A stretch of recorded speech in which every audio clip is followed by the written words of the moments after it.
دوستوں کفار کو یقین ہو گیا کہ حضرت ابو طالب سے بات کرنے سے کچھ حاصل نہیں ہوا، لیکن ان کو حضرت ابو طالب کے بھتیجے پر براہ راست حملہ کرنے میں یہ ڈر تھا کہ قبیلے کے سردار ہونے کی حیثیت سے حضرت ابو طالب کے پاس یہ حق تھا کہ کسی کو بھی تحفظ فراہم کریں یا نہ کریں، اور یہ بات مکہ کے سرداروں کے مفاد میں نہیں تھی۔ اسی لیے انہوں نے زیادہ جھگڑا نہیں کیا، بلکہ وقتی طور پر یہ حل نکالا کہ وہ لوگ جو نئے دین کو قبول کر چکے ہیں اور کسی قبیلے کے تحفظ سے محروم ہیں، انہیں ایذا پہنچائی جائے۔ اسی دوران ان کفار نے اس نازک صورتحال سے نمٹنے کے لیے آپس میں مشورہ کیا اور ایک مشترکہ حکمت عملی تیار کی۔ دوستو حج کا زمانہ قریب تھا اور پورے جزیرہ عرب سے لوگ مکہ آنے والے تھے۔ قریش کی مہمان نوازی کی بڑی شہرت تھی۔ یہ مہمان نوازی صرف کھانے پینے تک محدود نہ تھی، بلکہ مکہ آنے والے ہر مہمان اور اس کے معبود کو عزت دی جاتی تھی۔ اس سال خطرہ تھا کہ حاجیوں کو اپنے معبودوں کی توہین رسول اللہ صلی اللہ علیہ وآلہ وسلم اور ان کے ساتھیوں سے سننی پڑے گی، اور ان پر زور ڈالا جائے گا کہ اپنے آباء و اجداد کے دین کو چھوڑ کر ایک نئے دین کو قبول کریں، جس سے نقصان کا خدشہ تھا۔ کہیں ایسا نہ ہو کہ لوگ دوبارہ مکہ آنا ہی بند کر دیں۔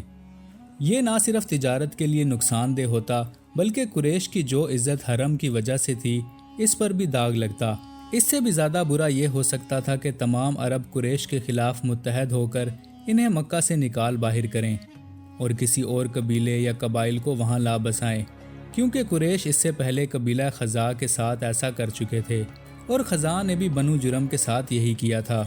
لہٰذا ضروری تھا کہ جب حاجی آئیں تو ان پر واضح کر دیا جائے کہ حضرت محمد صلی اللہ علیہ وآلہ وسلم قریش کی نمائندگی نہیں کرتے، لیکن اس میں ایک خامی تھی کہ نبی کریم صلی اللہ علیہ وآلہ وسلم کی نبوت کا انکار صرف ایک موقف ہوتا، اور ممکن تھا کہ حاجی خود رسول اللہ صلی اللہ علیہ وآلہ وسلم سے بات کر کے اپنی رائے قائم کر لیتے۔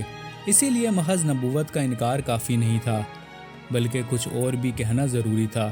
مگر ایک اور مسئلہ یہ تھا کہ لوگوں نے نبی کریم صلی اللہ علیہ وآلہ وسلم کے بارے میں مختلف آراء قائم کر رکھی تھی۔ کچھ لوگ کہتے تھے کہ آپ صلی اللہ علیہ وآلہ وسلم کاہن ہیں، کچھ کہتے تھے کہ آپ پر کسی کا سایہ ہے، چند لوگ کہتے تھے کہ آپ شاعر ہیں، اور کچھ آپ کو جادوگر کہتے تھے، نعوذ باللہ۔ یعنی جتنے منہ اتنی باتیں۔ چنانچہ سب نے قبیلے کے سب سے با اثر شخص ولید بن مغیرہ سے مشورہ کیا۔ اس سے پوچھا گیا کہ کون سا الزام ایسا ہو جو مؤثر ثابت ہو۔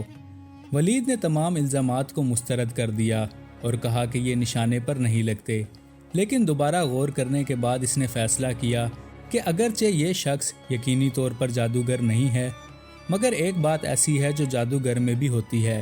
یہ شخص باپ کو بیٹے سے، بھائی کو بھائی سے، شوہر کو بیوی سے اور فرد کو خاندان سے جدا کر دیتا ہے۔ ولید نے مشورہ دیا کہ ان پر مشترکہ الزام اسی انداز میں لگایا جائے، یعنی مشہور کر دیا جائے کہ نعوذ باللہ آپ صلی اللہ علیہ وآلہ وسلم ایک خطرناک جادوگر ہیں، اور ہر حال میں ان سے دور رہنے کی تاکید کی جائے۔ ولید کے اس مشورے کو سب نے خوشی سے قبول کیا اور فیصلہ کیا کہ مکہ کے جتنے بھی راستے ہیں جہاں سے لوگ آتے ہیں، ان سب راستوں پر آدمی تعینات کیے جائیں، اور آنے والوں کو پہلے ہی خبردار کر دیا جائے کہ وہ خود کو محمد صلی اللہ علیہ وآلہ وسلم سے محفوظ رکھیں۔ اپنے ذاتی تجربے سے انہیں معلوم تھا کہ آپ صلی اللہ علیہ وآلہ وسلم کس طرح دل جیت لیتے ہیں۔ تبلیغ دین سے پہلے بھی وہ مکہ میں سب سے زیادہ محبوب اور ہر دل عزیز انسان تھے، اور ان کی خوش بیانی میں بھی کبھی کوئی کمی واقع نہیں ہوئی، نہ ہی ان کی عظمت اور شان میں کوئی کمی آئی تھی جو لوگوں کو بے اختیار ان کے آگے جھکا دیتی تھی۔